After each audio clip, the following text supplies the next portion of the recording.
The knife trembled slightly in Claire's hand as she sliced strawberries for the chocolate tart. It should have been just another gesture of love, another proof that their marriage was as flawless as everyone believed. Yet beneath her steady movements, her chest tightened with a heaviness she couldn't name. 10 years. 10 years of laughter, of vacations photographed to perfection, of dinner parties where she and Daniel played their roles like actors who never forgot a line. She glanced at the dining table. Candles stood tall and rigid, casting soft halos across the polished wood. The china gleamed, each piece aligned with Daniel's meticulous precision. Everything looked perfect, almost too perfect. When Daniel entered, he carried that same easy smile, the one that charmed her once, the one that still convinced their friends they were enviable. "Smells incredible," he said, brushing a kiss against her temple. His lips were warm, but his eyes darted past her, scanning the room as if checking for errors. "You always notice the details," Claire replied, forcing a smile. The meal unfolded like a script they'd rehearsed for years. His stories about work, her soft laughter at the right moments. Yet she couldn't shake the memory of his curt silence that morning, or how quickly he had shifted when she asked why he'd been coming home late. After dessert, he poured champagne. The golden fizz caught the candlelight, glittering like promises made long ago. He raised his glass. "To 10 perfect years," he said, her throat constricted. Perfect. That word again, heavy as a stone. She clinked her glass against his, the sound sharp in the quiet room. "To us," she whispered, but her voice cracked. He studied her for a beat too long, then smiled again. Too smooth. Too rehearsed. The champagne was sweet, yet it burned going down. Claire looked at him across the table, suddenly aware of the silence between their words, the weight of everything unspoken. She wanted to believe in the illusion, but unease coiled in her stomach. Her phone buzzed on the counter, screen flashing with an unknown number. She ignored it for now, letting the call go unanswered. But as Daniel lifted his glass again, her eyes lingered on the glowing screen, a faint dread taking root. The phone's vibration lingered in Claire's memory long after she silenced it. Later that night, when Daniel retreated to his study, she finally picked it up. A single message glowed against the dark screen. "Does he still lie to you?" "Ask him about 2008, her heart stuttered. The number was unknown, untraceable at first glance.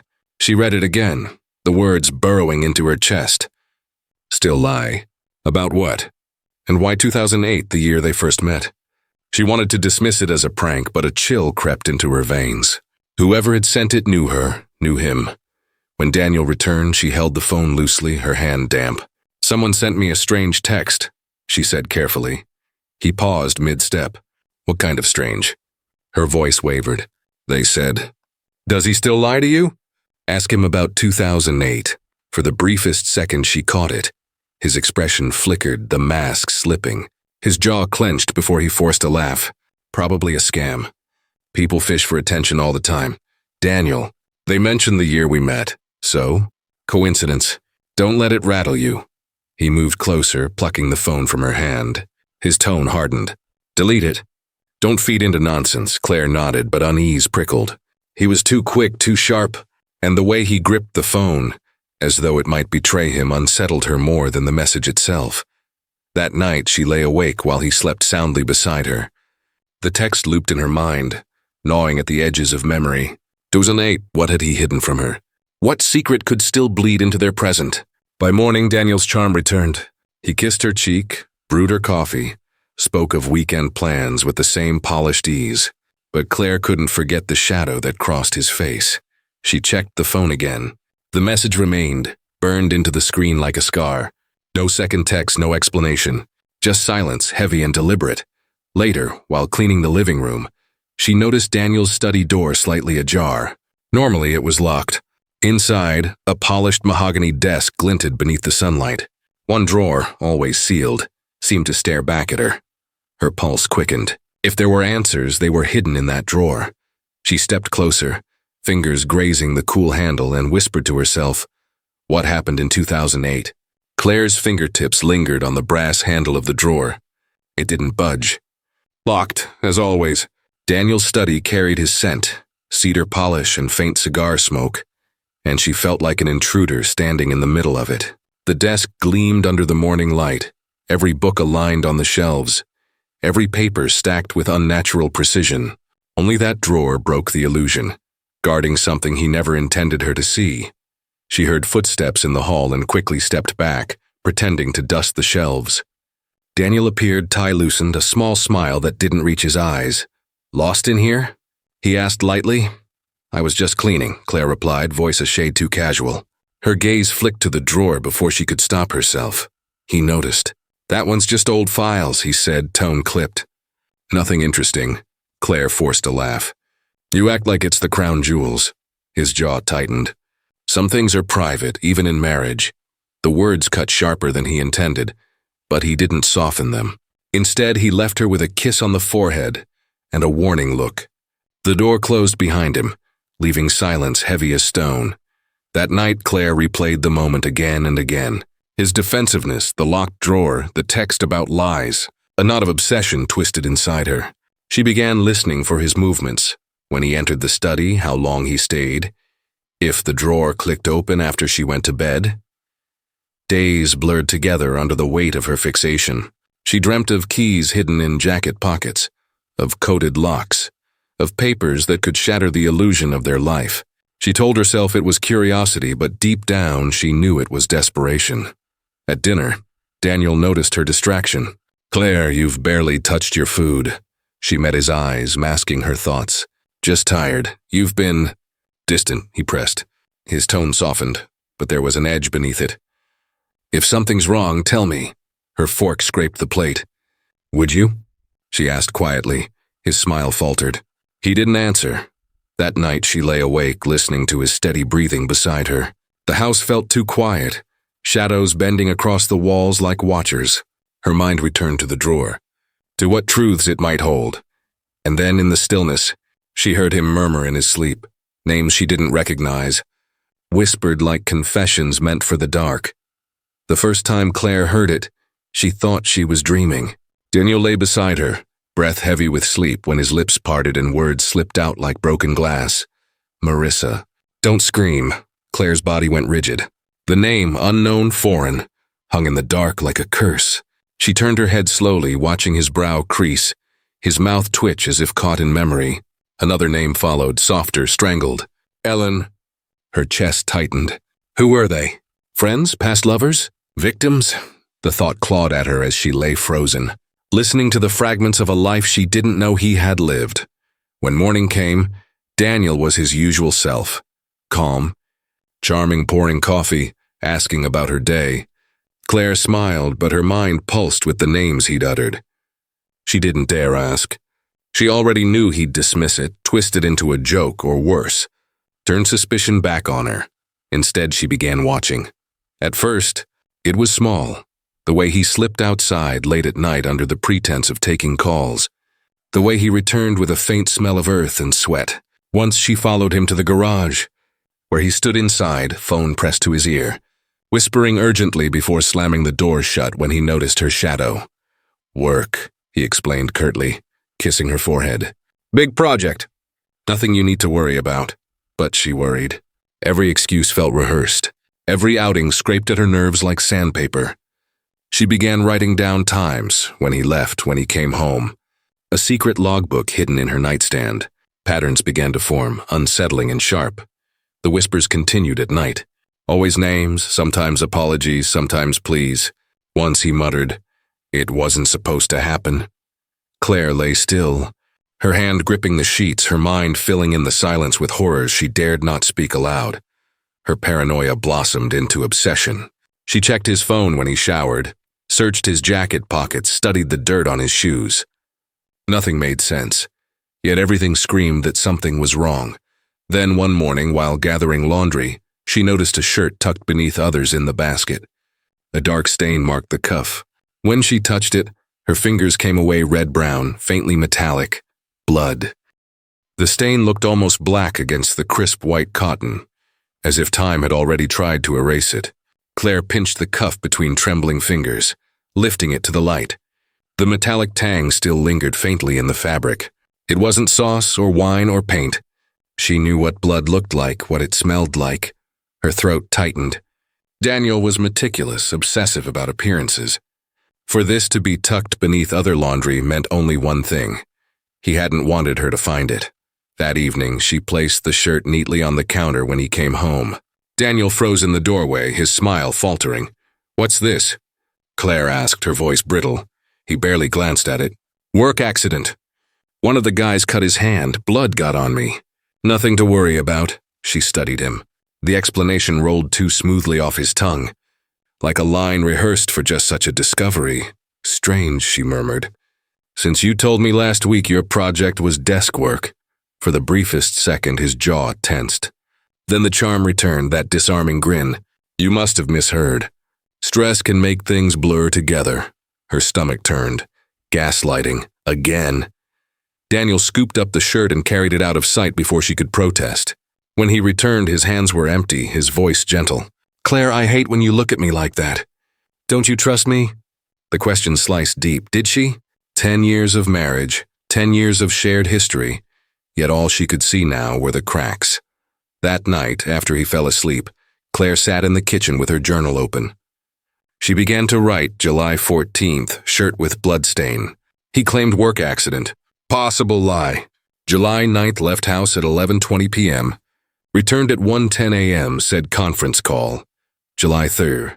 Whispered names in sleep, Marissa. Ellen, but each line felt like building a case not against a stranger, but against the man she had built her life with. The words stared back at her, heavy with accusation. The next morning, Daniel kissed her cheek as though nothing had happened. "Dinner with clients tonight," he said. "Don't wait up." But Claire's pulse quickened. She had already decided she wouldn't wait up. She would follow, and just when her plan began to take shape, the doorbell rang. On the porch stood a woman she didn't recognize. Eyes sharp, expression guarded. "I need to talk to you about your husband," the stranger said. The woman on the porch stood rigid. Her dark hair swept back, eyes scanning Claire as if weighing whether to speak at all. Claire hesitated before opening the door wider. "Can I help you?" The woman's voice was low, urgent. "I'm Vanessa." "I knew Daniel. Before you. I don't have long. May I come in?" Something in her tone, sharp, almost fearful, pushed Claire aside against her better judgment. Vanessa stepped in, glancing around the house like she expected Daniel to appear any second. Claire folded her arms. "What is this about?" Vanessa's lips pressed tight before she whispered, "You don't know who he really is. He hides things. Dangerous things." The words landed like blows. Claire's heart hammered. "What kind of things?" But Vanessa only shook her head. "He'll twist this if he finds out I was here. Just watch him. Watch the lies." Her eyes softened with pity. "I should have left sooner. Don't make my mistake."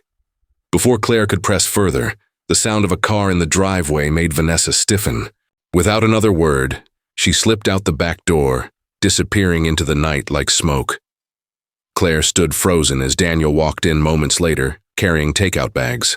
He paused when he saw her pale face. "What's wrong?" She swallowed hard. "A woman was here. Vanessa, she said she knew you." His expression shifted instantly, first surprise, then irritation cloaked in a calm smile. "Vanessa." "God, she's unstable. I dated her for a few months, years ago. She's obsessed, always trying to cause trouble." "She said you hide things," Claire murmured, voice trembling. Daniel chuckled, setting the food on the counter. "Claire, listen to yourself. You're letting some bitter ex spin you into paranoia. Did she tell you I was secretly a spy too? Or a murderer?" His laughter rang hollow. Claire wanted to push, to demand answers, but his confidence was overwhelming, suffocating. He touched her cheek gently, tilting her face up. "You know me better than anyone. Don't let someone poison what we have. You trust me, don't you?" Her lips parted, but no words came. The room felt smaller, air thicker. His gaze bore into hers, steady, unflinching, as though daring her to doubt. She nodded faintly, though doubt churned violently inside. Later that night, when Daniel's breathing slowed into sleep, Claire lay awake staring at the ceiling. Vanessa's warning echoed, gnawing at her. "You don't know who he really is." She turned her head toward the man beside her. His features looked peaceful, innocent in the dark, but she knew masks could be convincing. The next morning, as she cleared the kitchen, the doorbell rang again. This time, a man in a gray suit stood waiting, a badge glinting at his side. Mrs. Harper? Detective Langley. I need to ask you a few questions about your husband. Detective Langley stood on the porch, his presence heavy against the morning air. He was tall, graying at the temples with eyes that searched every corner of Claire's face as though reading her thoughts before she spoke. May I come in, Mrs. Harper? Her instincts screamed no, but she stepped aside. He entered slowly, gaze flicking to the family photos on the walls, smiling vacations, Christmas mornings, the carefully constructed image of happiness. Claire folded her arms, trying to mask the tremor in her voice. What's this about? Langley pulled a small notebook from his coat. I'm investigating a series of disappearances, women mostly. The cases go back more than a decade. One name kept surfacing. Daniel Harper. Her blood ran cold, he continued. The victims all had some connection to him. Colleagues, acquaintances, women he dated briefly. I wanted to see if you've noticed anything unusual. Claire forced herself to breathe evenly. Daniel's a good man. He works hard, he provides. We've been married 10 years. Langley tilted his head, unconvinced. Good men can keep secrets. I'm sure you've noticed patterns. Long nights out, sudden anger, things that don't quite add up. Images flooded her mind. The whispers in the night, the locked drawer, the bloodstain. But Daniel's words from the night before echoed louder. You trust me, don't you? She smiled faintly, though her chest ached. No, nothing like that. You're mistaken. The detective studied her for a long moment, pen hovering over the page. His voice softened. Sometimes spouses know more than they realize. If something doesn't sit right, I need you to call me. He slid a card across the table. For your safety, keep this hidden. Claire slipped it into her pocket, fingers trembling. The sound of the front door opening made her heart lurch. Daniel's voice filled the house. Claire, I thought you'd be at the store. Langley straightened, tucking his notebook away. Mr. Harper. His tone was polite but cool. Daniel's eyes narrowed. What's this about? Just routine follow-up, Langley said smoothly. Thank you for your time. He shook Daniel's hand, then left with a measured glance back at Claire, as though urging her to remember the card in her pocket.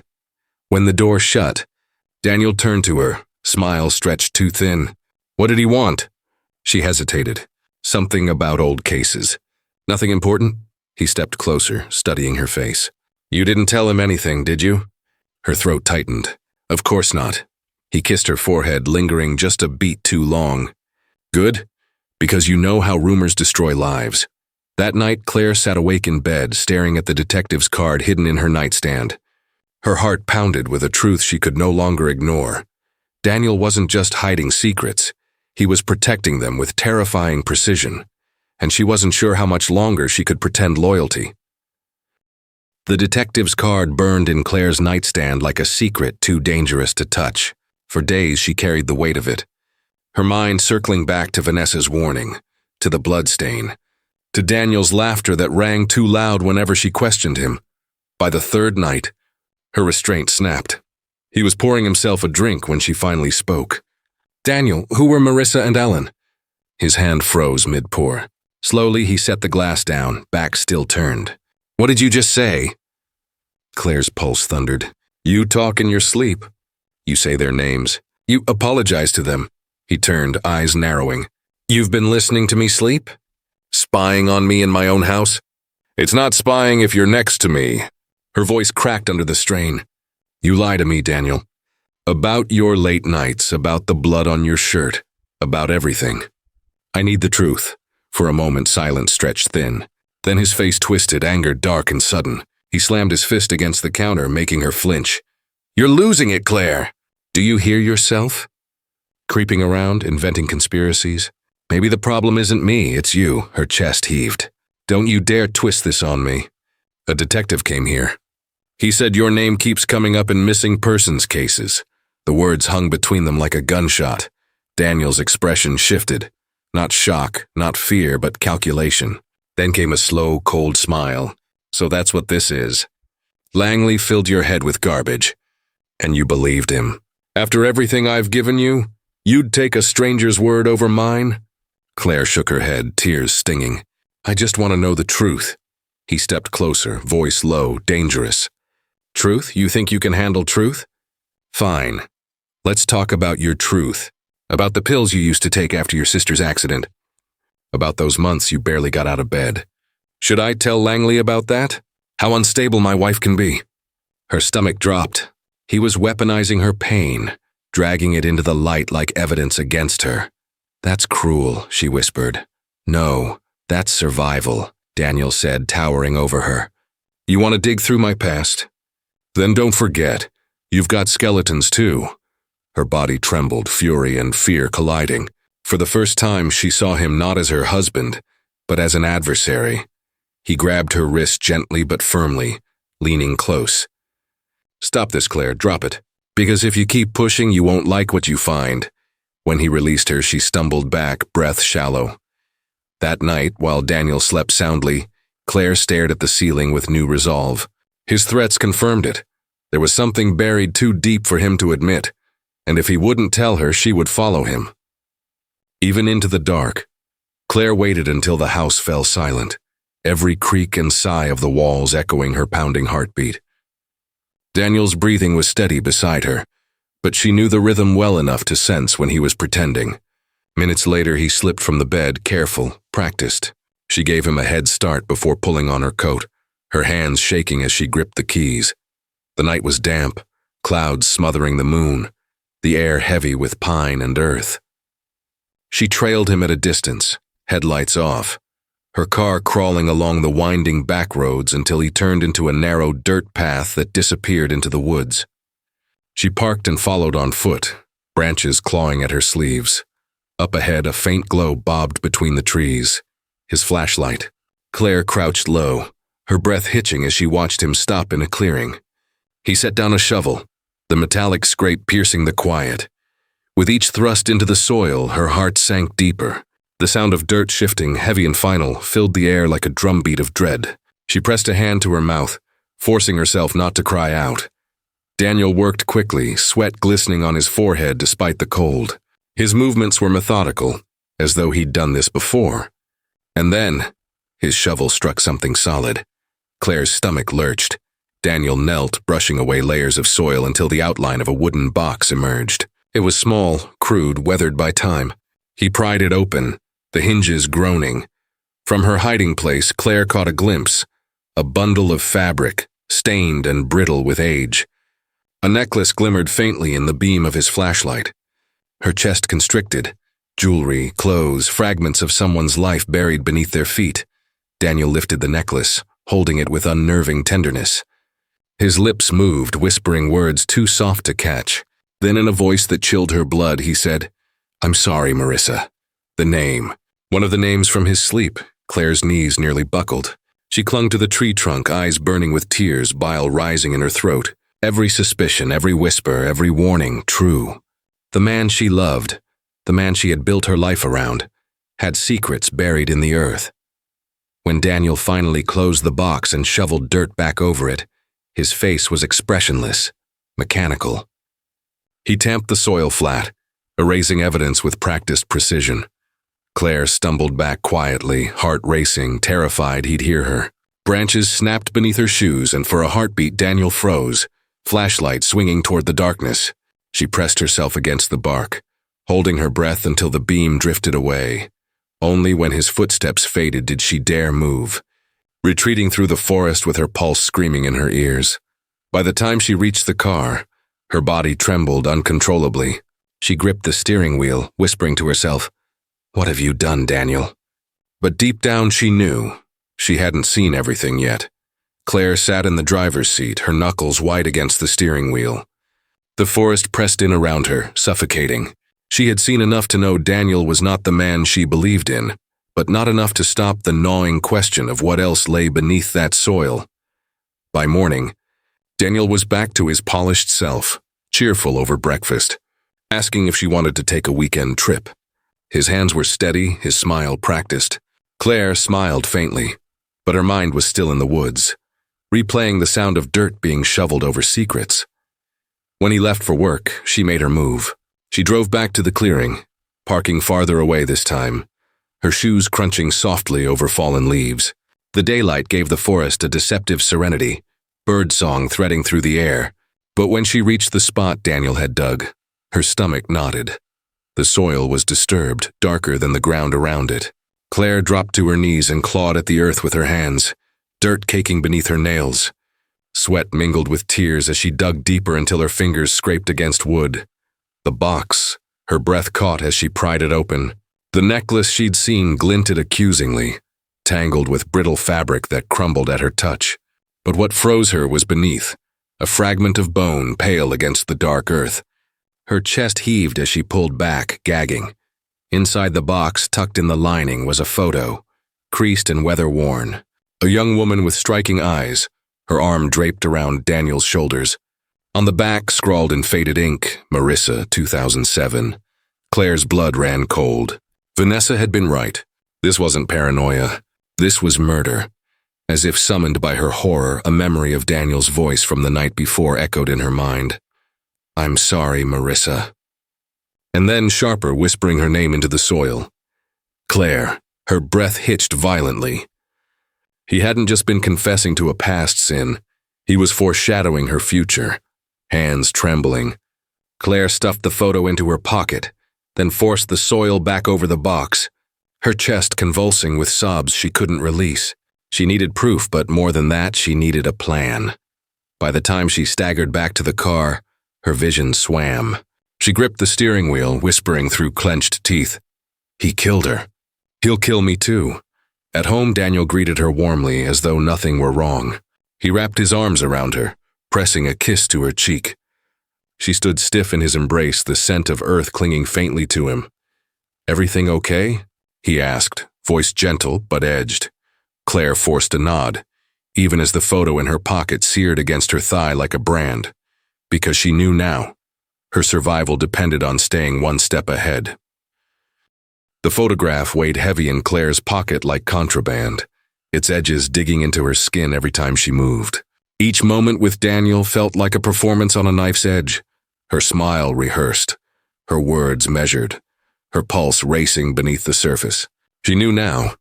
One wrong move and she might end up like Marissa. That night, as Daniel set 2 glasses of wine on the table, she forced her voice to stay calm. "You always take such good care of me," she said softly, testing the words like bait. His eyes glimmered with pride. "Of course I do. That's what marriage is, protecting each other. Protecting." The word twisted in her chest. She leaned forward, masking her tremor. "Even when we make mistakes?" Daniel's gaze flickered, but his smile held. "Especially then." Claire nodded, careful not to push too hard. She needed him to trust her, to believe her loyalty was unshaken.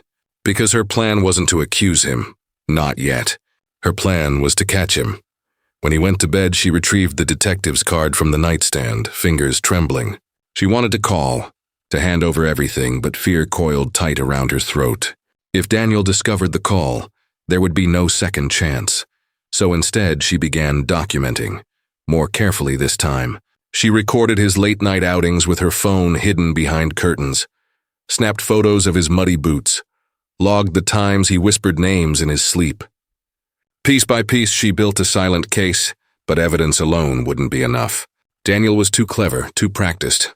She needed him to say it, to admit what he had done. And that meant luring him into a moment where his mask might crack. The next evening, she tried. Over dinner, her voice was steady, almost casual. "Do you ever think about the past? About people you left behind?" Daniel's fork paused midair. His eyes sharpened before softening again. "We all have regrets, Claire. But some things are better buried." Her heart slammed against her ribs.